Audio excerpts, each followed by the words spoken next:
വാർഷികം ഈ വരുന്ന 2026 വളരെ വിപുലമായ പരിപാടിയോടുകൂടി ആഘോഷിക്കപ്പെടുകയാണ്. അതിൻ്റെ സ്ഥലം നിർണയിക്കപ്പെട്ടിട്ടില്ല. പല സ്ഥലങ്ങളും നോക്കിക്കൊണ്ടിരിക്കുകയാണ്. കേരളത്തിൻ്റെ പല ഭാഗങ്ങളിലുള്ള പല സ്ഥലങ്ങളും. അപ്പോൾ ഈ കേരളത്തിൻ്റെ പല ഭാഗങ്ങളിലും തൃശ്ശൂർ ജില്ലയിൽ നമ്മുടെ മാലിക് ദിനാർ മസ്ജിദിനോട് ചേർന്ന് കിടക്കുന്ന അതിൻ്റെ അധീനത്തിലുള്ള ഒരുപാട് സ്ഥലങ്ങളുണ്ട്. അപ്പം അതൊരു ചരിത്രത്തിനോട് ബന്ധപ്പെട്ട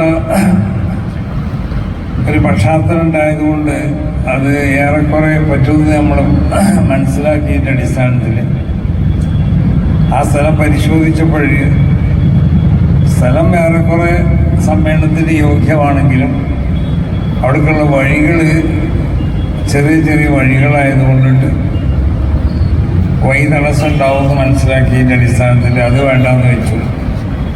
പാലക്കാട് ജില്ലയുടെ പല ഭാഗങ്ങളിലും നമ്മൾ അന്വേഷിച്ചു, പല സ്ഥലങ്ങളും പരിശോധിച്ചു. അപ്പം ഏറെക്കുറെ കാസർഗോഡ് ജില്ലയിൽ വളരെ സൗകര്യങ്ങളൊക്കെ ചെയ്തു തരാമെന്ന് അവിടുത്തെ ഒരു പ്രമുഖനാവുന്ന ഒരാൾ പറഞ്ഞതിൻ്റെ അടിസ്ഥാനത്തിൽ അദ്ദേഹത്തിൻ്റെ കൈവശമുള്ള ഏകദേശം ഒരു 100-150 ഏക്കറുകൾ സംബന്ധിച്ച് പഠിച്ചുകൊണ്ടിരിക്കുകയാണ്. അപ്പോൾ എവിടെയാണ് നടത്തേണ്ടത് എന്നുള്ളത് തീരുമാനിച്ചിട്ടില്ല. ഏതായാലും 2026 നടത്തപ്പെടും. അപ്പോൾ അതുകൊണ്ട് ഇവിടെ കൂടിയ എല്ലാവരോടും പറയാനുള്ളത്, സമസ്ത കേരള ജംഇയ്യത്തുൽ ഉലമക്ക് ഏകദേശം 14ഓളം പോഷക സംഘടനകളുണ്ട്. ഓരോ പോഷക സംഘടനകൾക്കും 5, 6, 4, 3 ഒക്കെ ഉപസംഘടനകളും ഉണ്ട്.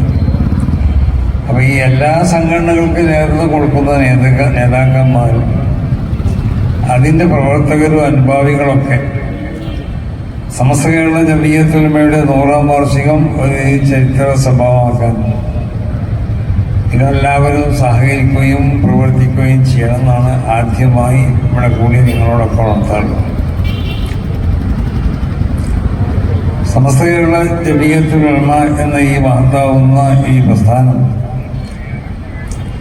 അത് മഹാന്മാരാവുന്ന അമ്പിയാക്കന്മാർ ഇവിടെ കൈകാര്യം ചെയ്ത വിശുദ്ധമാവുന്ന ദീൻ, അതാണ് ഇസ്ലാം ദീൻ എന്ന് പറയുന്നത്. ആദം നബി അലൈഹി സ്വലാത്തു വസ്സലാം മുതൽ നബിയുന മുഹമ്മദ് സല്ലല്ലാഹു അലൈഹി വസല്ലമ തങ്ങൾ വരെയുള്ള സർവ്വ അമ്പിയാക്കന്മാരും ഇവിടെ പ്രബോധനം ചെയ്തത് അടിസ്ഥാനപരമായി വിശുദ്ധമാവുന്നതായ ഇസ്ലാം ദീനിനാണ്. അത് അല്ലാഹു സുബ്ഹാനഹു വ തആല വിശുദ്ധ ഖുർആനിൽ പ്രഖ്യാപിച്ചിട്ടുണ്ട്, ഇന്ന ദീന ഇൻദല്ലാഹിൽ ഇസ്ലാം വറദീതു ലക്കുൽ ഇസ്ലാം. അപ്പോൾ അല്ലാഹു അംഗീകരിക്കുകയും അല്ലാഹു തൃപ്തിപ്പെടുകയും ചെയ്ത ദീൻ മഹാനാവുന്ന ആദം നബി അലൈഹി സ്വലാത്തു വസ്സലാം മുതൽ തന്നെ മഹാന്മാരാവുന്ന അമ്പിയാക്കന്മാർ ഇവിടെ പ്രബോധനം നടത്തിയത് ഈ വിശുദ്ധമാവുന്ന ദീനിൻ്റെ പ്രബോധനങ്ങളാണ് അവർ നടത്തിയത്. അങ്ങനെ ഒരുപാട് അമ്പിയാക്കന്മാരിവിടെ കഴിഞ്ഞുപോയി. ഈ അമ്പിയാക്കന്മാർക്കൊക്കെ പ്രത്യേകം ശരീഅത്തുകൾ ഉണ്ടായിരുന്നു. അതല്ലെങ്കിൽ ഒരു നബിൻ്റെ ശരീഅത്ത് തന്നെ ആയിരിക്കും മറ്റു ചില നബിമാരും. പക്ഷേ ഈ ശരീഅത്തുകളുടെ ഒക്കെ സ്വഭാവം എന്താണെന്ന് ചോദിച്ചാൽ അത് പ്രത്യേകമാവുന്ന കാലങ്ങളും അവധികളൊക്കെ ഉണ്ടായിരുന്നു. അത് ആ അവധിക്ക് ശേഷം അതിന് ദുർബലപ്പെടുത്തപ്പെടും.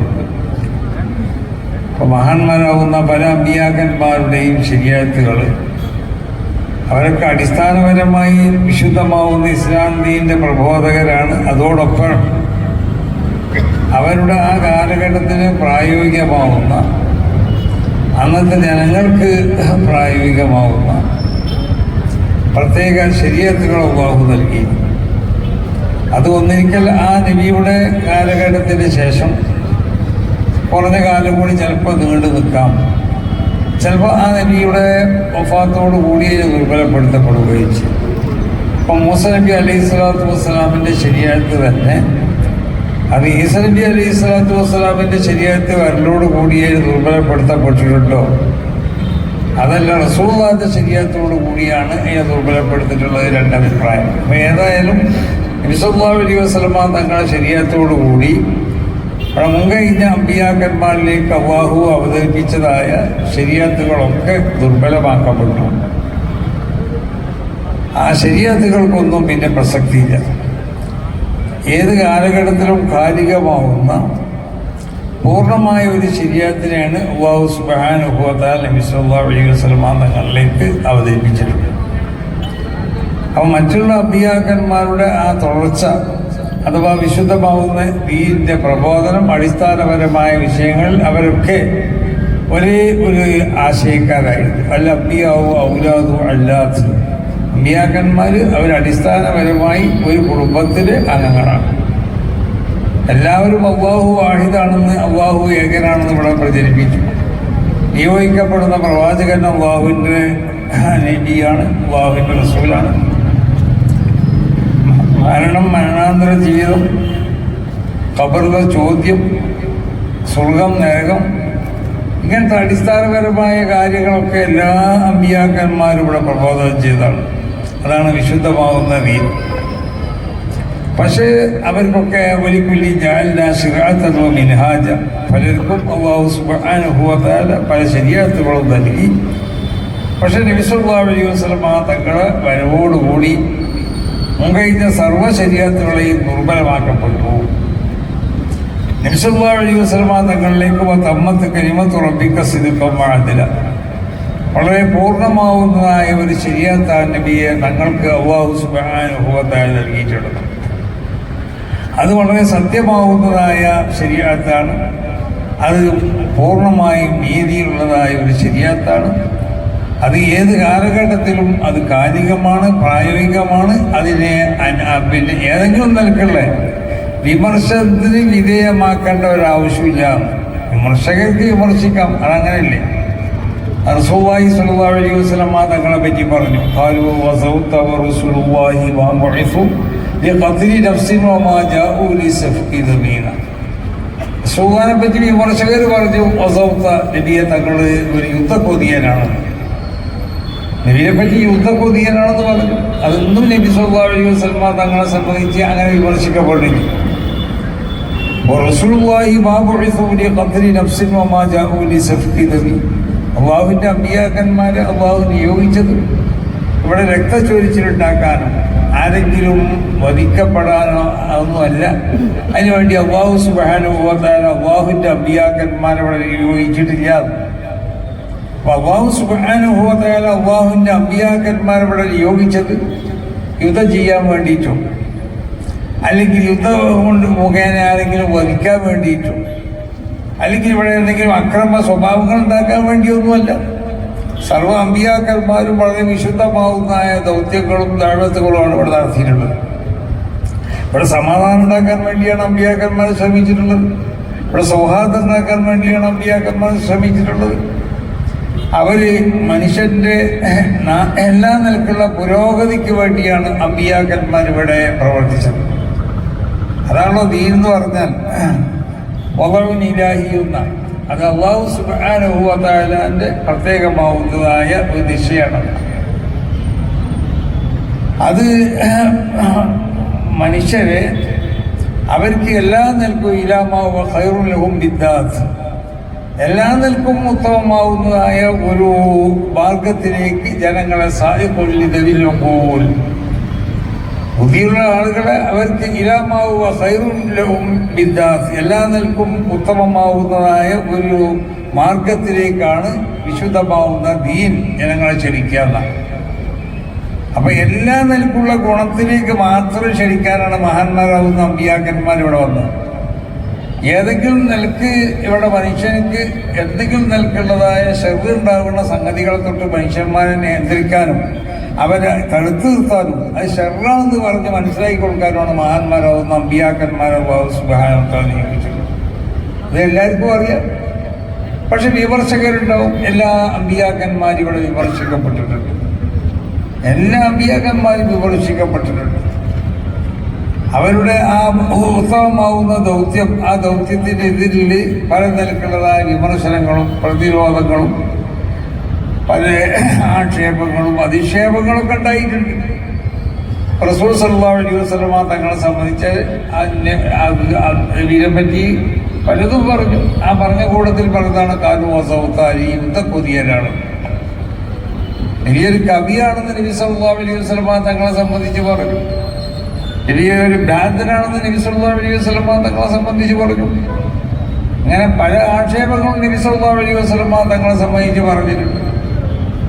അപ്പൊ ആക്ഷേപങ്ങളും അധിക്ഷേപങ്ങളൊക്കെ വിശുദ്ധമാവുന്ന ദീനിന്റെ പ്രചരണമായിട്ട് ആര് മുന്നിലുണ്ടോ അവർക്കത് ഉണ്ടായിക്കൊണ്ടേ, അത് സ്വാഭാവികമാണ്.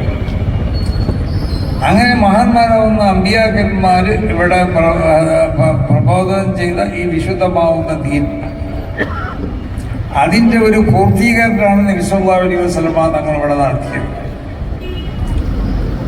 അതോടൊപ്പം നബി സല്ലല്ലാഹു അലൈഹി വസല്ലമ തങ്ങൾക്ക് അല്ലാഹു സുബ്ഹാനഹു വ തആല ഞാൻ ഈ പറഞ്ഞ സ്വഭാവത്തിലുള്ള ഒരു ശരീഅത്ത്, ആ ശരീഅത്ത് അല്ലാഹുവിന്റെ റസൂലിലേക്ക് അവതരിപ്പിച്ചു. ഹിജ്റ 220 വരെയുള്ള കാലഘട്ടത്തിൽ ഉള്ള ജനങ്ങളെ, ആ കാലഘട്ടത്തിലുള്ള ജനങ്ങളെ അവര് വിശ്വാസ യോഗ്യരായിരുന്നു, അവര് കളവ് പറയാത്തവരായിരുന്നു, എല്ലാത്തിൽക്കും വിശ്വസിക്കാം. കാരണം നബി വിശേഷിപ്പിച്ചതും അങ്ങനെ തന്നെ. ഖൈറുൽ ഖുറൂനി ഖർനി സുമ്മ അല്ലദീന യലൂനഹും സുമ്മ അല്ലദീന യലൂനഹും സുമ്മ അല്ലദീന. 2-3 നൂറ്റാണ്ട് അല്ലെങ്കിൽ 4 നൂറ്റാണ്ട് വരെ നബി സല്ലല്ലാഹു അലൈഹി വസല്ലമ തങ്ങൾ ആ നൂറ്റാണ്ടിൽ ജീവിച്ചതായ അയിമ്മത്ത് മശായിഖിനെ പരിചയപ്പെടുത്തിയത് അവർ ഉത്തമരാണെന്നാണ്. അപ്പോൾ ആ നൂറ്റാണ്ടിന് ശേഷം പിന്നീട് എന്ത് സംഭവിച്ചു എന്ന് ചോദിച്ചാൽ,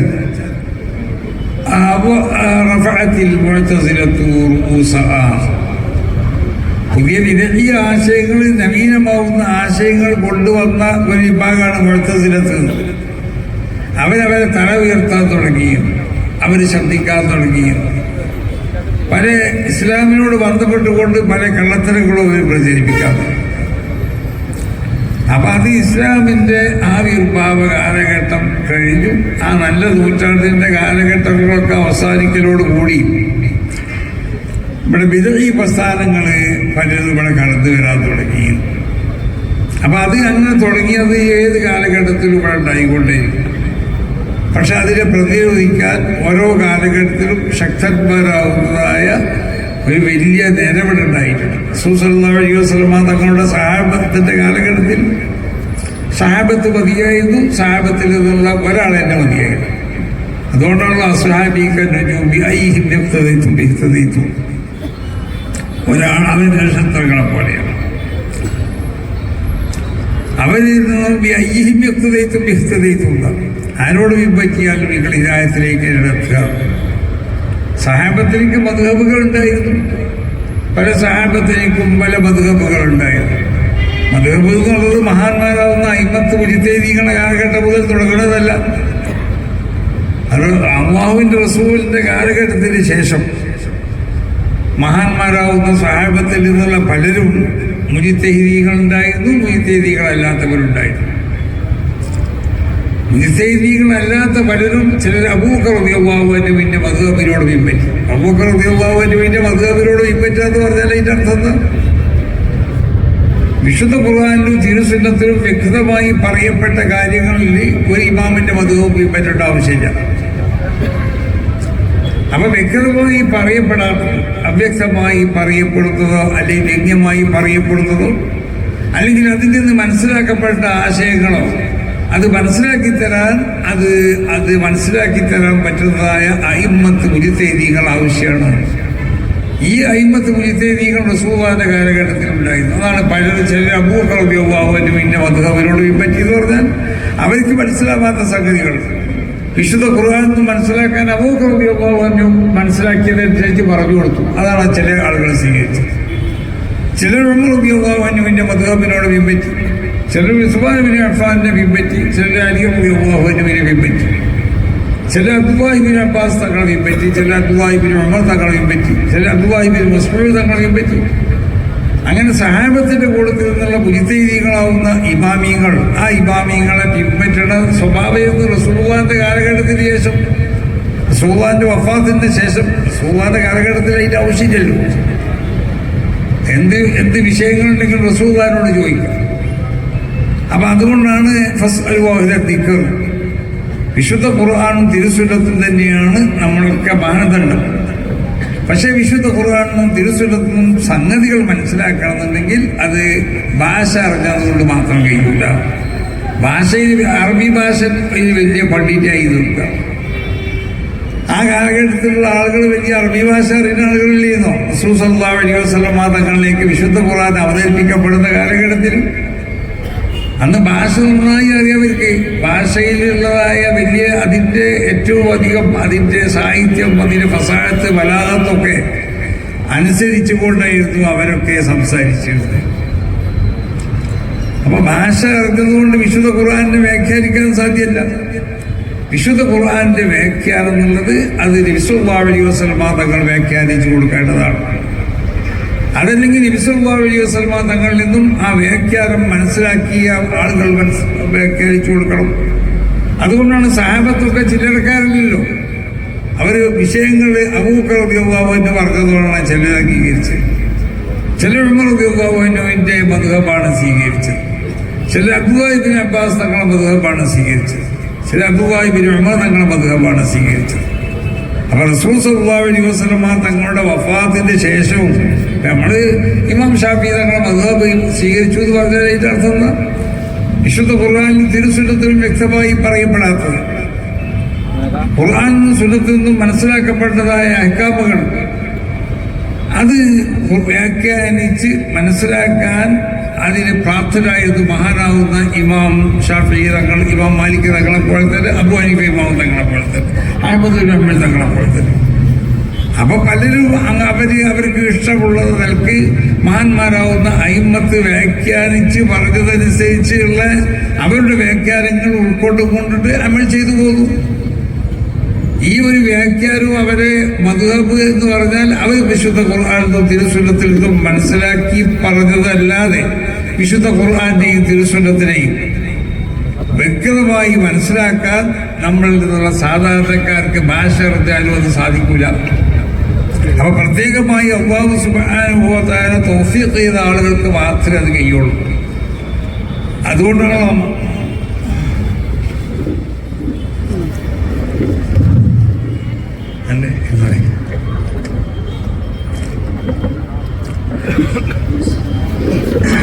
മഹാനാവുന്ന ഇമാം മാലിക് തങ്ങൾ തന്നെ അവരുടെ മദ്ഹബിക്ക് അടിസ്ഥാനമായി കൊണ്ട് അവര് ഇമാം മാലിക് തങ്ങൾക്ക് ഹദീസ് അറിയാത്തതുകൊണ്ടാണ്, വിശുദ്ധ ഖുർആൻ അറിയാത്തതുകൊണ്ടോ? വിശുദ്ധ ഖുർആനിൽ നിന്നും ഹദീസിൽ നിന്നും മനസ്സിലാക്കിയതിന്റെ അടിസ്ഥാനത്തിൽ അത് മനസ്സിലാക്കിയതുകൊണ്ട് മൂപ്പര് പറഞ്ഞു, മൂപ്പര് മദ്ഹബിലുള്ള അധികരിച്ച മസാലകൾക്ക് മൂപ്പര് ലക്ഷ്യമായി കൊണ്ട് പറഞ്ഞത് എന്താണെന്നറിയോ? ആ കഥ റഅയ്തു അഹ്ലൽ മദീനത്തി യഫ്അലൂൻ കഥാ വകഥാ.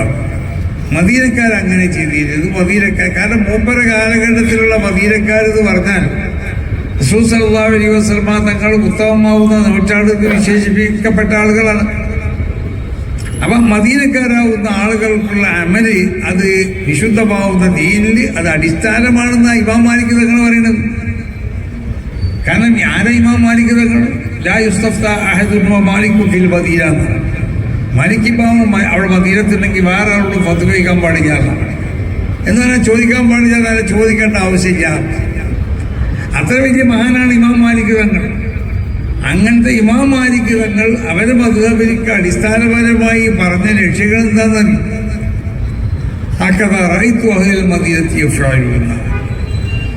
അപ്പൊ മഹാന്മാർ വിശുദ്ധ ഖുർആനെ മനസ്സിലാക്കേണ്ടത് എങ്ങനെയെന്ന് ചോദിച്ചാൽ, വിശുദ്ധ ഖുർആനെയും തിരുസുന്നത്തിനെയും വ്യക്തമായി പറയപ്പെടാത്തത് ആ 3 നൂറ്റാണ്ടിലുള്ള മഹത്തുക്കളാവുന്ന അയിമ്മത്തിന്റെ വ്യാഖ്യാനത്തിന്റെ അടിസ്ഥാനത്തിലാണ് മനസ്സിലാക്കേണ്ടത്. ഒന്ന്, നബി സല്ലല്ലാഹു അലൈഹി വസല്ലം തങ്ങളുടെ സുന്നത്ത്, നബിന്റെ ഖുലഫാ അലൈക്കും ബിസുന്നത്തി വസുന്നത്തിൽ ഖുലഫാഇർ റാഷിദീൻ. നബിന്റെ സുന്നത്ത് കൊണ്ട് മതിയാക്കിയില്ല. അതുകൊണ്ടാണ് മഹാനാവുന്ന ഇമാം മാലിക് തങ്ങൾ, ഇമാം ഷാഫി തങ്ങൾ, ഇമാം അബൂ ഹനീഫ, ഇമാം അഹ്മദ് ബിൻ ഹംബൽ ഇവരൊക്കെ ഇവരെ മദ്ഹബിനെ അടിസ്ഥാനമാക്കിയതെന്ന് ഖുലഫാഉൽ അർബഅത്തിന്റെ കാലഘട്ടത്തിലുള്ള ഈ 4 ഖലീഫമാരുടെ കാലഘട്ടത്തിലുള്ള വിധികളാണ്. അവര് അന്നത്തെ ഇമാമികളായിരുന്നു, അവര് ഖാദിമാരായിരുന്നു, അവര് ഹാക്കിമീകളായിരുന്നു. അവരെ വിധികൾ അടിസ്ഥാനപ്പെടുത്തിയത്. ആ കാലഘട്ടത്തിൽ ജീവിച്ചിരുന്ന മഹാന്മാരാവുന്ന സഹാബത്തിന്റെ അഹ്വാലുകളാണ് അവർ പരിശോധിച്ചത്. ഇവരെ വിധികളും ഇവർക്കുള്ളതായ ഫത്വകളൊക്കെയാണ് ഇമാം മാലിക് തങ്ങളെന്നല്ല മദ്ഹബിന്റെ ഇമാമികളൊക്കെ അടിസ്ഥാനപ്പെടുത്തിയത്.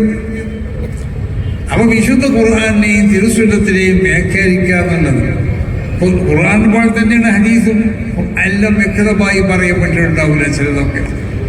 ചിലതൊക്കെ ഇത് മനസ്സിലാക്കപ്പെട്ട പല ഹക്കാമുകളുണ്ടാവും. ഈ ലോകത്ത് ഖിയാമത്ത് നാൾ വരെ ഉണ്ടാകുന്ന സർവ്വ സംഭവങ്ങളും ഈ സംഭവങ്ങളിലേക്കുള്ളതായ എല്ലാ ഹുക്മുകളും വിശുദ്ധ ഖുർആനിലും തിരുസുന്നത്തിലുണ്ടല്ലോ. അത് ഖുർആനിൽ നിന്നും സുന്നത്തിൽ നിന്നും മനസ്സിലാക്കാൻ കഴിവുള്ള ആളുകൾ മനസ്സിലാക്കിക്കൊണ്ടിട്ട് അത് എന്താക്കണം നമുക്ക് പറഞ്ഞാൽ അവരോട് ചോദിച്ചുകൊണ്ടാണ് നമ്മൾ പഠിക്കേണ്ടത്. അതാണ് ബസ്സലുമാതിരില്ലാതാണ്. അപ്പൊ ആ നിലക്ക് മഹാന്മാരാവുന്നതായ അയിമ്മത്ത് മശായിഖന്മാർ അവരിവിടെ സംവിധാനിച്ചതായ ഒരു സംവിധാനമുണ്ട് ഇവിടെ. അതായത് റസൂൽ സ്വല്ലല്ലാഹു അലൈഹി വസല്ലം തങ്ങളും സഹാബത്തും പഠിപ്പിച്ചു കൊടുത്തതിന്റെ അടിസ്ഥാനത്തിൽ വിശുദ്ധ ഖുർആന്റെയും തിരുസുന്നത്തിന്റെയും അടിസ്ഥാനത്തിൽ. അപ്പൊ അതാണ് ആ സംവിധാനം അനുസരിച്ചാണ് വിശുദ്ധ ദീനിനെ മനസ്സിലാക്കേണ്ടത്. ഇതാണ് സുന്നികളാവുന്നത് നമ്മൾ പറയുന്നത്. ആ സംവിധാനം അനുസരിച്ച് മാത്രമേ വിശുദ്ധ ദീനിനെ മനസ്സിലാക്കാൻ പറ്റൂ. ഈ സംവിധാനങ്ങൾ അനുസരിച്ച് മനസ്സിലാക്കിയതായ ആശയാദർശങ്ങളാണ് അഹ്ലു സുന്നത്തി വൽ ജമാഅത്തിന്റെ ആശയാദർശങ്ങൾ. ഈ ആശയാദർശങ്ങള് അത് ഖിയാമത്ത് നാൾ വരെ അല്ലെങ്കിൽ ഈ ദീനിവിടെ നിലനിൽക്കേണ്ട കാലം വരെ ഈ ആശയാദർശങ്ങളെ സംരക്ഷിക്കപ്പെടണം. ആ ആശയാദർശങ്ങളിൽ ഏതെങ്കിലും നിലക്കുള്ളതായ ഉള്ളിലോ അതിലേക്ക് ഏതെങ്കിലും നിലക്കുള്ളതായ വെള്ളം ചേർക്കലോ ഇവിടെ ഉണ്ടായപ്പോൾ അല്ലെങ്കിൽ ഉണ്ടാവുമെന്ന് മനസ്സിലായപ്പോൾ സമസ്ത കേരള ജമീയത്തുൽ ഉലമാക്ക് അന്ന് ജീവിച്ചിരുന്ന മഹാന്മാരാവുന്ന അല്ലാഹുവിന്റെ ഔലിയാക്കന്മാരാവുന്ന നേതാക്കന്മാർ അവരതിലേക്ക് നൽകി, അവരതിലേക്ക് ശീലം നൽകി. എന്തുകൊണ്ട് ഓരോ കാലഘട്ടത്തിലും വിമർശനങ്ങളുണ്ടാവും, ആക്ഷേപങ്ങളുണ്ടാവും, അധിക്ഷേപങ്ങളുണ്ടാവും. അത് മുൻകഴിഞ്ഞ കാലഘട്ടങ്ങളിലൊക്കെ മഹാന്മാരാവുന്ന ഒരു ഇമാമിങ്ങളോ ഒരു ഇമാം മതിയായിരുന്നു. ഒരു ഇമാമിന്റെ കാലഘട്ടത്തിൽ അല്ലെങ്കിൽ പിന്നീട് പണ്ഡിതൻ മതിയായിരുന്നു. പിന്നീട് കാലങ്ങൾ ഇങ്ങനെ പിന്നിലേക്ക് വരുമ്പോൾ അങ്ങനെയല്ലേ ഓരോ ഇന്നലത്തെ ദിവസത്തിനേക്കാൾ മോശമായിരിക്കും ഇന്നത്തെ ദിവസം. ഇന്നലത്തെ ദിവസത്തിനേക്കാൾ അക്കല്ലു ഇൽമുന കുറഞ്ഞ ദിവസമായിരിക്കുന്നത്. അപ്പോൾ ഓരോ കാലഘട്ടത്തിലും ഇവിടെ ഉണ്ടായിക്കൊണ്ടിരിക്കുന്നത് ഇൽമു കുറഞ്ഞതായ ആളുകളായി. അങ്ങനെ ഇൽമില്ലാതെ ഇൽമു തീരെ ഇല്ലാത്ത ആളുകൾ ഫത്വ കൊടുക്കുന്നതായ ഒരു കാലഘട്ടം വരുന്നല്ലേ. അറിവില്ലാത്തവർക്ക് ഫത്വ കൊടുക്കുന്നതായ ഒരു കാലഘട്ടം വരും. മസാലകളെ പറ്റി അതിന്റെ യാഥാർത്ഥ്യത്തിനെ പറ്റി മനസ്സിലാക്കാതെ അതിന്റെ ആഴത്തിലേക്ക് ഇറങ്ങിച്ചെല്ലാതെ ഫത്വ കൊടുക്കുന്നതായ ഒരു കാലഘട്ടം ഇവിടെ വരുള്ളൂ. ആ കാലഘട്ടം വരുമ്പോൾ പേടിച്ചു പിടിക്കണമെന്നാണ്. അതായത് ദീനിനെ അതിന്റെ യഥാർത്ഥ സ്വഭാവത്തിൽ നിന്ന് അതിനെ മാറ്റി വരയ്ക്കപ്പെടും. ആ തരിതൽ അബത്തുറബത്തഹാന്ന് പറഞ്ഞല്ലോ. അതായത് എല്ലാത്തിനും ഇവിടെ ദീനിനെ അതിന്റെ യഥാർത്ഥ സ്വഭാവത്തിൽ നിന്നിട്ട് വിട്ടുമാറുക എന്നാണ് ആ പറഞ്ഞിട്ട്. ദീനതിന്റെ യഥാർത്ഥ സ്വഭാവങ്ങളുണ്ടാവും. ആ യഥാർത്ഥ സ്വഭാവം അല്ലാത്ത നിലക്ക് അതിനെ തെറ്റിദ്ധരിപ്പിക്കപ്പെടാം. എന്നിട്ട് ഇതാണ് ശരീരത്തിൽ ജനങ്ങളുടെ മുന്നിൽ അവതരിപ്പിക്കപ്പെടാം. ഇങ്ങനത്തെ കാലഘട്ടം ഇവിടെ ഉണ്ടായി. ഇവിടെ വന്നു വിശുദ്ധമാവുന്ന ദീന്റെ ഈ സുന്ദരമായ ആശയങ്ങളിലേക്ക് പലരും വെള്ളം ചേർക്കാനും അതിനെ വീളിലേൽപ്പിക്കാനൊക്കെ തുടങ്ങി. അപ്പോഴാണ് അന്ന് ജീവിച്ചിരുന്ന 100 കൊല്ലത്തിന്റെ മുമ്പ് ഇവിടെ ജീവിച്ചിരുന്ന മഹാന്മാരാവുന്നതായ അയിമ്മത്ത് മശായിഖന്മാർ അവർ ഒരു സംഘടന വേണമെന്ന് അവർ മനസ്സിലാക്കിയതിന്റെ അടിസ്ഥാനത്തിൽ ഇതുപോലുള്ള സംഘടനക്ക് അവർ എന്തായി ചേർത്ത്. അപ്പൊ ഇത് നമുക്കുള്ള ഒരു പ്രത്യേകമാവുന്ന ഒരു റൂട്ടാണെന്ന് നമ്മൾ മനസ്സിലാക്കുക. സമസ്ത കേരള ജമീയത്തുൽ ഉലമ ഈ റൂട്ടിന്റെ നിന്ന് അണുമണി തൂക്കം വ്യതിചലിക്കാൻ പാടുള്ളൂ. കാരണം വിശുദ്ധമാവുന്ന ഒരു പാരമ്പര്യം മഹാന്മാരാവുന്ന ഏതെങ്കിലും ആളുകളുടെ വാക്കുകളല്ല നമ്മൾ സ്വീകരിക്കുന്നത് മനസ്സിലാക്കണം. ഇപ്പൊ മഹാനാവുന്ന ഇമാം ബുഖാരി തങ്ങൾ അവരുടെ ഹദീസ് റിവായത്ത് ചെയ്യുമ്പോൾ അവരിൽ നിന്ന് റസൂൽ സല്ലല്ലാഹു അലൈഹി വസല്ലം തങ്ങളിലേക്ക് എത്തുന്നതായ ആ ഉസ്താദന്മാരുടെ ശൃംഖല നമ്മൾ പരിശോധിച്ചു നോക്കിയാൽ അതിന് ഇമാം ബുഖാരി തങ്ങൾ ഉസ്താദിന്റെ ഉസ്താദ് അങ്ങനെ സഹാബത്തിലേക്ക് എത്തി റസൂലിലേക്ക് എത്തുമ്പോൾ ആ പണ്ഡിതന്മാരെ നമ്മൾ പരിശോധിച്ച് നോക്കിയാൽ അവരെ ചരിത്രം ഒരാൾ മാത്രമല്ല രേഖപ്പെടുത്തുന്നത്, ആയിരക്കണക്കിന് ആളുകൾ ചരിത്രം രേഖപ്പെടുത്തുകയാണ്. അവരെ ചരിത്രം എന്ന് പറഞ്ഞാൽ ഏതെങ്കിലും ഊഹാപോഹങ്ങളല്ല, വളരെ വ്യക്തമായ നിലക്കുള്ളതായ ആധികാരികമായി അവരെ ചരിത്രങ്ങൾ രേഖപ്പെടുത്തുകയാണ്. ഇയാൾ തള്ളേണ്ടവനാണോ കൊള്ളേണ്ടവനാണോ? ഇയാൾ തള്ളേണ്ടവനാണെങ്കിൽ അയാളുടെ റിപ്പോർട്ട് നമ്മൾ സ്വീകരിക്കില്ല. അപ്പൊ ആ നിലക്ക് അദ്ദേഹത്തിന്റെ ജനിക്കപ്പെട്ടോളം മുതൽ മരണം വരെയുള്ളതായ ജീവിതത്തിലുള്ള ഓരോ നിമിഷങ്ങളും ഒപ്പിയെടുത്തുകൊണ്ടുള്ള ചരിത്രങ്ങളാണ് രേഖപ്പെടുത്തപ്പെട്ടുള്ളത്. ഇത്രമാത്രം ഏതെങ്കിലും ഒരു മതത്തിന്റെ ആശയാദർശങ്ങളെ സംരക്ഷിക്കപ്പെട്ടതായ ഒരു മതം ഇവിടെ ഏതാണ്? അതിന്റെ ആ പാരമ്പര്യം പരിശോധിച്ചു നോക്കുമ്പോൾ, ആ ശൃംഖല പരിശോധിച്ചു നോക്കുമ്പോൾ അതിന് ഏതെങ്കിലും നിലക്കുള്ളതായ ഒരു കറാഹത്തോ അല്ലെങ്കിൽ ഒരു ഖിലാഫുൽ ഔലയോ അതല്ലെങ്കിൽ എന്തെങ്കിലും ഒരു സൗകര്യത്തോ ചെയ്തതായ ആളുകളുണ്ടെങ്കിൽ, അല്ലെങ്കിൽ പൊള്ളു പറയുന്ന ഒരാളുണ്ടെങ്കിൽ, അല്ലെങ്കിൽ തെറ്റിദ്ധരിക്കപ്പെടുന്ന ആളുണ്ടെങ്കിൽ അവർ റിപ്പോർട്ട് തള്ളുകയാണ് ചെയ്യുന്നത്. അപ്പൊ വളരെ വിശുദ്ധമായ പരമ്പരയിൽ കൂടി ലഭിക്കപ്പെട്ടതാണ് ഈ സുന്നത്ത് ജമാഅത്തിന്റെ ആശയാദർശങ്ങളൊക്കെ. അപ്പോൾ ഇത് ഇവിടെ സംരക്ഷിക്കപ്പെടണം. ഇതിന്റെ സംരക്ഷണമാണ് സമസ്ത കേരള ജമീയത്തുൽ ഉലമ ഇവിടെ നടത്തിക്കൊണ്ടിരിക്കുന്നത്. അപ്പൊ ഇതിൽ മുമ്പ് ആവിർഭാവ കാലഘട്ടത്തിൽ തന്നെ അതിനെതിരുള്ളതായ പിന്നെ പ്രവർത്തനങ്ങൾ ഉണ്ടായിട്ടുണ്ട്. അത് രൂപീകരിക്കപ്പെടുമ്പോൾ പ്രത്യേകമാവുന്നതായ ചില വിദഈ പ്രസ്ഥാനങ്ങളുടെ കടന്നുകയറ്റം ഇവിടെ അതിക്രമിച്ചപ്പോഴാണ് വിശുദ്ധമാവുന്ന ദീറ്റ തനതായ രൂപങ്ങൾ നഷ്ടപ്പെടുന്നു, പേടിക്കപ്പെട്ടു. അപ്പോഴാണ് ഈ സംഘടന ഇവിടെ രൂപീകരിക്കപ്പെട്ടത്. അപ്പൊ അവർക്കത് ഇഷ്ടമുണ്ടാവില്ല, അവരെ എതിർത്തിട്ടുണ്ടാവും. അങ്ങനെ ഓരോ കാലഘട്ടം നമ്മൾ പരിശോധിച്ച് നോക്കിയാലും ആ കാലഘട്ടത്തിലൊക്കെ ഈ വിശുദ്ധമാവുന്ന ആശയത്തിനെ എതിർക്കാനും അതിനെ പരിഹസിക്കാനും അതിനെതിരെ ശബ്ദിക്കുകയും ചെയ്തതായ സംഘടനകളും പ്രസ്ഥാനങ്ങളും വ്യക്തികളൊക്കെ ഇവിടെ ഉണ്ടായിട്ടുണ്ട്. അതിനൊക്കെ പ്രതിരോധിച്ചു കൊണ്ടിട്ട് വളരെ ശക്തമായ നിലക്ക് ഈ സംഘടന ഇവിടെ നിലനിന്നു, ഇന്നേ വരെ നിലനിന്നു. ഇത് ഖിയാമത്ത് വരെ ഇവിടെ നിലനിൽക്കും, യാതൊരു സംശയമില്ല. ഏതെങ്കിലും ഒരു ശക്തിക്ക് അല്ലെങ്കിൽ ഏതെങ്കിലും ഒരു വ്യക്തിക്ക് നിലനിൽക്കും പോർവലിപ്പിക്കാനുള്ള കാലഘട്ടത്തിലും സാധ്യമല്ല. ആ നിൽക്കുന്നതായ വളരെ ശക്തമായി നിലനിൽക്കുന്നതായ ഒരു സംഘടനയാണ് മഹാന്മാരാവുന്ന അയിമ്മത്ത് മശായിഖന്മാരുടെ പ്രത്യേകമാവുന്ന മതവും അവരുടെ പ്രത്യേക നോട്ടൊക്കെ ഈ സംഘടനയുടെ പേരിലുണ്ട്. ഇതിന് ആര് നേതൃത്വം നൽകിയാലും, ഇതിന് നേതൃത്വം നൽകുന്ന ആളുകളുടെ പവറൊന്നല്ല, ആര് നേതൃത്വം നൽകിയാലും ഇതിനെ സ്ഥാപിച്ചതായ മഹത്വങ്ങളാവുന്ന അയിമ്മത്ത് അവർക്കുള്ള ബന്ധം നബി സല്ലല്ലാഹു അലൈഹി വസല്ലം തങ്ങളിലേക്ക് ചെന്നുമുട്ടുന്നതായ ബന്ധമാണ്. അപ്പൊ വിശുദ്ധമാവുന്ന ഒരു ശൃംഖലയാണ് നമ്മളെ കൈവശമുള്ളത്. ആ ശൃംഖലയിൽ കൂടിയാണ് നമ്മളെ കയ്യിൽ അത് എത്തിയിട്ടുള്ളത്. ആ ശൃംഖല അത് സിൽസിലത്തുൽ ദഹബ്, സ്വർണത്തിന്റെ ശൃംഖലയാണ്. ഹദീസിൽ തന്നെ ചില റിപ്പോർട്ടർമാർ മുഖേനുണ്ടായിരുന്ന ശൃംഖലനെ പറ്റി പറയും, അത് സിൽസിലത്തുൽ ദഹബ്. മഹാനാവുന്ന ഇമാം മാലിക് തങ്ങൾ മാലിക്കുൽ നാഫിയുടെ അബ്ദുല്ലാഹി ഇബ്നു ഉമർ എന്ന് പറഞ്ഞാൽ ആ ശൃംഖല ഉണ്ടല്ലോ. ഇമാം മാലിക് തങ്ങൾ അദ്ദേഹത്തിന്റെ ഉസ്താദാവുന്ന നാഫി റളിയല്ലാഹു തആല അൻഹു, അദ്ദേഹത്തിന്റെ ഉസ്താദാവുന്ന അബ്ദുല്ലാഹി ഇബ്നു ഉമർ റസൂൽ സല്ലല്ലാഹു അലൈഹി വസല്ലം തങ്ങളിൽ നിന്ന് റിപ്പോർട്ട് ചെയ്യപ്പെടുന്ന ആ ശൃംഖലയെ സംബന്ധിച്ച് പറയൽ സിൽസിലത്തുൽ ദഹബ്, സ്വർണത്തിന്റെ ശൃംഖല. അപ്പൊ ഇത് ഒരു വളരെ വിശുദ്ധമാവുന്ന സ്വർണത്തിന്റെ ശൃംഖല. ആ ശൃംഖലയിൽ കൂടിയാണ് നമുക്കൊക്കെ നമ്മളെ ഉസ്താദന്മാർ, നമ്മളെ ഉസ്താദ് മുതൽ മഹാനാവുന്ന ഇമാം ഷാഫി തങ്ങൾ മുതൽ അല്ലാഹു റസൂലിലേക്ക് എത്തുന്നതായ ശൃംഖലകൾ നമ്മളെ കൈവശമുണ്ടല്ലോ. നമ്മളെന്തിനാ അത് സൂക്ഷിക്കുന്നത്? നമുക്ക് മഹാന്മാരാവുന്ന നമ്മളെ അസാധ്യത്തിന്റെ തരീഖുകൾ, അവർക്കുള്ളതായ ആ സനദുകൾ നമ്മളെ കൈവശത്തിന് വേണ്ടിയിട്ടാണ്. അതിലുള്ള ഓരോ ആളുകളിലേക്ക് പരിശോധിക്കാം. നമ്മളെ മഹാന്മാരാവുന്ന നമ്മുടെ മശായിഖന്മാരുടെ ആ ശൃംഖലകളിൽ നിന്നുള്ള ഓരോ വ്യക്തികളെ പറ്റികൾക്ക് പരിശോധിക്കാം. അവരെ ചരിത്രങ്ങൾ രേഖപ്പെടുത്തപ്പെട്ടതാണ്. അത് വളരെ വിശുദ്ധമായ ചരിത്രങ്ങളായിരുന്നു. അങ്ങനത്തെ മഹാന്മാരിൽ നിന്നിട്ടാണ് നമുക്ക് ഈ വിശുദ്ധമാവുന്ന ദീൻ നമ്മളെ കയ്യിലെത്തിപ്പെട്ടിട്ടുള്ളത്. അതാണ് സമസ്ത കേരള ജമീയത്തുൽ ഉലമയുടെ ഈ മഹത്തുക്കളാവുന്ന മശായിഖന്മാർ അവരിലേക്ക് എത്തുന്നതായ ഒരു വിശുദ്ധമാവുന്ന ഒരു സ്വർണത്തിൻ്റെ ഒരു ശൃംഖല നമ്മുടെ കൈവശം. അപ്പം ആ ഒരു ശൃംഖലയിൽ കൂടിയാണ് നമ്മൾ ഈ വിഷയങ്ങളൊക്കെ ഇവിടെ കൈകാര്യം ചെയ്തുകൊണ്ടിരിക്കുന്നത്, വിശുദ്ധമാവുന്ന ദീനിനെ പഠിക്കുന്നതും പഠിപ്പിക്കുന്നതും ഒക്കെ.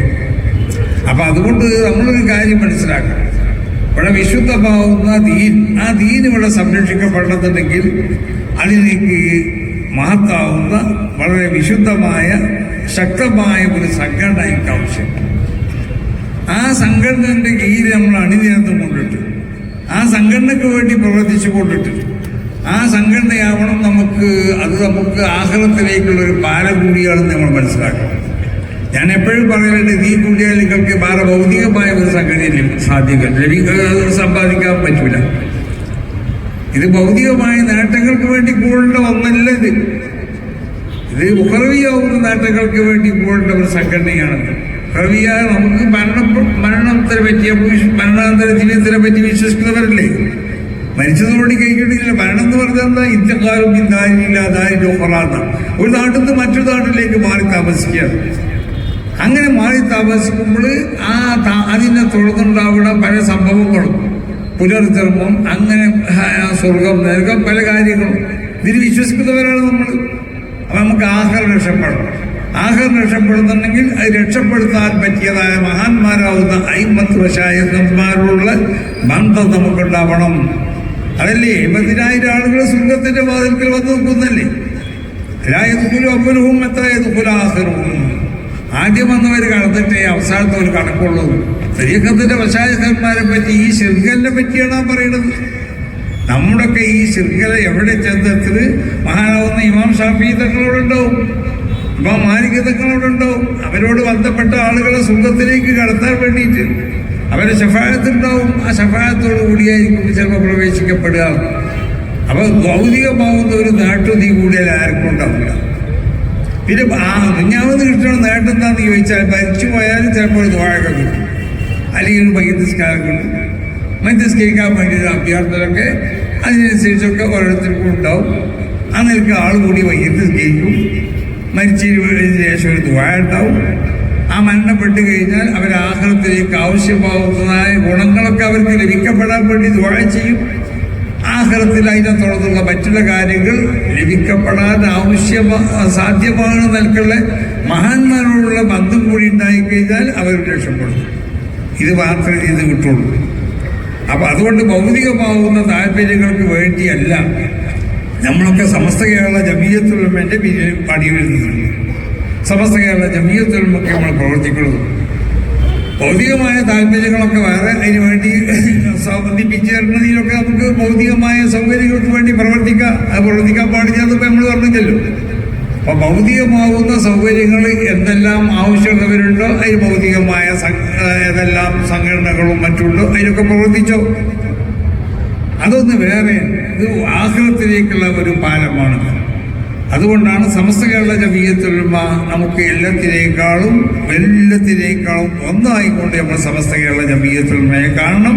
അതിൻ്റെ ആശയ ആദർശങ്ങളെ ആ നിലക്ക് നമ്മൾ മാനിക്കണം, അതിൻ്റെ വിശ്വാസങ്ങളെ ആ നിലക്ക് നമ്മൾ മാനിക്കണം, അതിൻ്റെ ആചാരങ്ങളെ ആ നിലക്ക് നമ്മൾ കാണണം. അതുകൊണ്ടിട്ട് സമസ്ത കേരള ജമീയത്തുൽ ഉലമ എന്ന ഈ മഹത്താവുന്ന പ്രസ്ഥാനം, ഈ പ്രസ്ഥാനത്തിൻ്റെ പിന്നിൽ അണിനിരന്നു കൊണ്ടിട്ട്, ഈ പ്രസ്ഥാനത്തിന് വേണ്ടി പ്രവർത്തിച്ചു കൊണ്ടിട്ട്, ഈ പ്രസ്ഥാനത്തിന്റെ എല്ലാ ഉപസംഘടനകളും 14ഓളം ഉപസംഘടനകളുണ്ടെന്ന് ഞാൻ പറഞ്ഞത്, ഈ സംഘടനകൾക്കൊക്കെ നമ്മൾ ശക്തി പകർന്നുകൊണ്ടിട്ട് ഇഖ്ലാസോടുകൂടി മാത്രം പ്രവർത്തിക്കുക. എന്നാലേ കാര്യമുള്ളൂ. ഇഖ്ലാസില്ലാത്ത എല്ലാ പ്രവർത്തനങ്ങളും അത് തള്ളപ്പെടും, ഒരു കാര്യം ഉണ്ടാവില്ല. ഇഖ്ലാസോടുകൂടി പ്രവർത്തിച്ചാൽ ആ പ്രവർത്തനത്തിന്റെ ഗുണങ്ങൾ നാളെ ആഖിറത്തിൽ കാണപ്പെടും. അങ്ങനെയല്ലേ? അൽ അഅ്മാലു സുബറുൻ ഖായിമാനായി പ്രവർത്തനങ്ങളിൽ നിന്ന് കാണപ്പെടുന്ന ചില രൂപങ്ങൾ മാത്രമാണ്. ഇഖ്ലാസാണ് അതിൻ്റെ ആത്മാവ്. അപ്പൊ ഇഖ്ലാസോടുകൂടി ഭൗതികമാവുന്ന ഒരു താല്പര്യം ഇതിനുവേണ്ടി പ്രവർത്തിക്കുന്ന നിങ്ങൾക്ക് ഉണ്ടാവാൻ പാടുള്ളതല്ല. ആരെങ്കിലും ഭാഗത്തിൽ നിന്ന് എന്തെങ്കിലും പ്രശംസ പറ്റാൻ വേണ്ടി ഇതിൽ പ്രവർത്തിക്കാൻ പാടുള്ളതല്ല. എന്തെങ്കിലും നിലക്കുള്ള ഫിത്നയ്ക്ക് വേണ്ടി ഇതിൽ പ്രവർത്തിക്കാൻ പാടുള്ളതല്ല. അപ്പൊ ഇഖ്ലാസോട് കൂടി ആഖിറം രക്ഷപ്പെടണം. ദീനിനോട് നമ്മൾ പ്രവർത്തിക്കണം. ദീനാണ് നമ്മൾക്കുള്ള ഏറ്റവും വലിയ ലക്ഷ്യം. ആ ദീനിന് വേണ്ടി പ്രവർത്തിച്ച് മുഅ്മിനീങ്ങളായി കൊണ്ട് ജീവിച്ച് മുഅ്മിനീങ്ങളായി കൊണ്ട് മരിക്കണം. അതിനുവേണ്ടി മാത്രം ഇതുപോലുള്ള സംഘടനകളിലൊക്കെ നമുക്ക് പ്രവർത്തിക്കാം. അത് ആ നിലക്കാവണം നമ്മളെ പ്രവർത്തനം. അത് ഇഖ്ലാസോട് കൂടി നല്ല നീയത്തോടു കൂടി ആവണം. ആ നിലക്ക് സമസ്ത കേരള ജമിയത്തുകൾക്കും അതിൻ്റെ പോഷക സംഘടനകൾക്കും വേണ്ടി പ്രവർത്തിക്കാനും അതിനടിനിരക്കാനും അള്ളാഹു അതിന് വേണ്ട സൗകര്യങ്ങൾ ചെയ്തു കൊടുക്കാനൊക്കെയുള്ള തൗഫീഖ് അള്ളാഹു സുബ്ഹാനഹു വ തആല നമുക്കൊക്കെ നൽകട്ടെ. അതിൻ്റെ ഏറ്റവും പ്രധാനപ്പെട്ട പോഷക സംഘടനകളിൽപ്പെട്ട ഒരു സംഘടനയാണ് SKSF. ആ SKSFിൻ്റെ പ്രവർത്തകർ കേരളത്തിൻ്റെ ഒരറ്റം മുതൽ മറ്റൊരറ്റം വരെ ഇതുപോലുള്ള പല പ്രവർത്തനങ്ങളും നടത്തിക്കൊണ്ടിരിക്കുകയാണ്. അവർക്ക് നിങ്ങൾ ശക്തമായിട്ട് അവർക്ക് എല്ലാ തരത്തിലുള്ള ശക്തികളും പകരണം. അവർക്ക് വേണ്ട സൗകര്യങ്ങൾ ചെയ്തു കൊടുക്കണം. SKSFിൽ മാത്രമല്ല, സമസ്ത കേരള ജമിയത്തുൽ ഉലമയുടെ ഒരുപാട് പോഷക സംഘങ്ങളുണ്ട്. ഇസ്ലാമത വിദ്യാഭ്യാസ ബോർഡുണ്ട്, സുജീവ സംഘമുണ്ട്, പിന്നെ ജമിയത്തുൽ മുഅല്ലിമീനുണ്ട്. അങ്ങനെ തുടങ്ങിയ ഒരുപാട് SMF ഉണ്ട്. ഇതിക്കൊക്കെ നമ്മൾ ആത്മാർത്ഥതയോടുകൂടി പ്രവർത്തിക്കുക. ഇതിൻ്റെ പ്രവർത്തനത്തിലൊന്നും ഒരു നിലക്കുള്ളതായ എന്തെങ്കിലും നിലക്കുള്ള പിന്നെ ഭൗതിക താല്പര്യങ്ങളോ മറ്റോ ഉണ്ടായിക്കൊണ്ട് പ്രവർത്തിക്കരുത്. അങ്ങനെ പ്രവർത്തിച്ചാൽ അത് ആഖിറത്തിൽ അത് അസലാത്തിന്റെ തുലാസിൽ നോക്കിയാൽ തൂക്കപ്പെടുന്ന ഒരു സാധനമായിക്കൊണ്ട് ഉണ്ടാവില്ല. റിക്കാർഡിലും കാണില്ല. നമ്മളെ റിക്കാർഡിൽ കാണുന്ന അസലാത്ത് രേഖപ്പെടുത്തിയ റിക്കാർഡിൽ നിന്നൊക്കെ കാണപ്പെടണമെന്നുണ്ടെങ്കിൽ അത് ഇഖ്ലാസോട് കൂടി മാത്രം പ്രവർത്തിക്കണം. അല്ലാതെ പ്രവർത്തിച്ചിട്ട് കുഴപ്പമൊന്നുമില്ല. അതിനുള്ള ഗുണമുണ്ടാവും. ഒമൻ കാനത്ത് ഹിജ്റത്തുഹു ഇലല്ലാഹി വറസൂലിഹി ഫഹിജ്റത്തുഹു ഇലല്ലാഹി വറസൂലിഹി. അങ്ങനെ റസൂലുള്ളാഹിന്റെ അള്ളാഹുവിന്റെ റസൂലിനെ ഉദ്ദേശിച്ചുകൊണ്ടാണ് പോകുന്നതെങ്കിൽ ആ നിലക്ക്, വേറെ ഉദ്ദേശങ്ങളെങ്കിൽ ആ നിലക്ക് ഇപ്പൊ മദീനത്തേക്ക് പലരും ചെറുപോയി. ചിലർ തീരെ സംരക്ഷിക്കാൻ വേണ്ടി അള്ളാഹുവിന്റെ റസൂലിനെ ഉദ്ദേശിച്ചുകൊണ്ട് പോയി, അവർക്ക് അതിന്റെ ഗുണം കിട്ടി. വേറെ ചിലർ വേറെ ഉദ്ദേശം വെച്ച് പോയി, അവർക്ക് അതിന്റെ ഗുണം കിട്ടി. അപ്പൊ എന്താ ഉദ്ദേശം? ഉദ്ദേശിച്ചതൊക്കെ കിട്ടില്ല എന്നല്ല പറയണത്. പക്ഷെ ഉദ്ദേശം നന്നാവണം എന്നാ പറയണത്. അതിന്റെ മാർഗവും അതിന്റെ ലക്ഷ്യങ്ങളൊക്കെ നന്നാവണം. അപ്പൊ ആ നിലയ്ക്ക് പ്രവർത്തിക്കണം എന്നാ, അതിന് ഇഖ്ലാസ് ഉണ്ടാവണം. അപ്പൊ ഇഖ്ലാസോട് കൂടി സമസ്ത കേരള ജമിയത്തുൽ ഉലമയ്ക്ക് വേണ്ടി പ്രവർത്തിക്കുക. സമുദായത്തിലും നമ്മളിലൊക്കെ ഭിന്നിപ്പുണ്ടാക്കാൻ വേണ്ടി ആരും ശ്രമിക്കരുത്. അതൊരു നല്ല സംഗതിയല്ല. അപ്പൊ ഭിന്നിപ്പിലൊന്നും ആരും ശ്രമിക്കാതെ, മനസ്സിലായോ? അങ്ങോട്ടും ഇങ്ങോട്ടും നമ്മളെ എന്തായിക്കള കുറ്റം പറഞ്ഞു കൊണ്ടിട്ട് പരസ്പരം ഭിന്നത ഉണ്ടാക്കി ആകെ നമ്മൾ കുറച്ച് ആൾക്കാരുള്ളൂ. എന്നിട്ട് ഇപ്പോൾ ഈ ലോകത്ത് മുസ്ലിങ്ങൾ, നമ്മൾ മുസ്ലിം ലോകം കണ്ടില്ലേ, പലയാതിരി ബുദ്ധിമുട്ടുകളും നേരിട്ടുകൊണ്ടിരിക്കുകയാണ്. പലസ്തീനിലൊന്ന് വേറെ, വേറെ സ്ഥലത്തുനിന്ന് വേറെ, ഇങ്ങനെ എല്ലാ നിലക്കും നമ്മളെ പിന്നെ എതിർക്കപ്പെടാറും നമ്മളെ ഉപദ്രവിക്കപ്പെടാനൊക്കെ പല നിലക്കും നമ്മൾ അതിനൊക്കെ നമ്മൾ അതിനുള്ളൊരു ഒരു അങ്ങനത്തെ ഒരു വിഭാഗമായിക്കൊണ്ട് നമ്മളെ ചിത്രീകരിക്കപ്പെടുകയാണ്. അപ്പോൾ ഒരു മുസ്ലിം എന്തെങ്കിലും സംഗതി ചെയ്താൽ അതാണ് അതിനുള്ളതായ കുറ്റങ്ങൾ നോക്കി നടക്കുക. അപ്പൊ അങ്ങനെ നമ്മളെല്ലാ നിലക്കും ഇല്ലാതെയാക്കാനോ അല്ലെങ്കിൽ വിമർശിക്കപ്പെടാനോ പരിഹസിക്കപ്പെടാനോ ആക്ഷേപിക്കപ്പെടാനൊക്കെ ഒരു വിഭാഗം ആളുകളുടെ ശ്രമിക്കുന്നുണ്ടാവും. അങ്ങനെ നമ്മളൊരു വിള്ളൽ ഉണ്ടാക്കാൻ വേണ്ടി ശ്രമിക്കുന്നവരുണ്ടാവും, ഐക്യം നഷ്ടപ്പെടുത്താൻ വേണ്ടി ശ്രമിക്കുന്നവരുണ്ടാവും. ഇതിനൊന്നും നമ്മൾ പെട്ടുപോകരുത് എന്നാ പറയണം. അപ്പൊ നമ്മളിവിടെ ഈ രാജ്യത്തിലെ മതസൗഹാർദ്ദം അത് നമ്മൾ കാത്തു സൂക്ഷിക്കണം. മനുഷ്യന്മാർ തമ്മിലുള്ള സൗഹാർദ്ദം കാത്തു സൂക്ഷിക്കണം. ഓരോ മതത്തിലുള്ള ആളുകൾ ആ മതത്തിലുള്ള ആളുകളുമായുള്ളതായ ഓരോ മതത്തിലുള്ളവർക്ക് ഉണ്ടാവേണ്ട ഒരു സൗഹാർദ്ദങ്ങളുണ്ട് പരസ്പരം.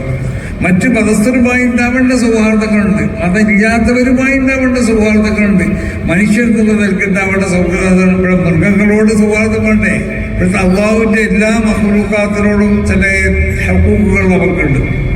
ഈ ഹുക്കൂക്കുകളൊക്കെ പാലിച്ചുകൊണ്ട് അവിടെ നമ്മൾ ജീവിക്കേണ്ടത്. അപ്പൊ അതുകൊണ്ട് സമയങ്ങളൊക്കെ ആവശ്യമില്ലാത്ത വാട്സപ്പിലോ അല്ലെങ്കിൽ മറ്റു പോലാത്ത സംഗതിയിലോ ഉപയോഗപ്പെടുത്തിക്കൊണ്ട് ഈ ഗീബത്തും നമീമത്തൊക്കെ പറഞ്ഞ് പ്രചരിപ്പിച്ച് ഓരോ ആളുകളെ കൊണ്ട് ഇല്ലാത്തത് പറഞ്ഞ് എന്നിട്ട് അതിനെ ആസ്വദിച്ചു കൊണ്ടിട്ട് ഏത് സമയത്തും ഇതിലായിക്കൊണ്ട് സമയം നമ്മൾ പിന്നെന്താക്കുക കഴിച്ചുകൂടാൻ ശ്രമിക്കരുത്. ആകെ ഫോണൊക്കെ എന്ന് പറഞ്ഞാൽ ഇത്യാദി ഒന്നും ഉണ്ടായാലും മതി.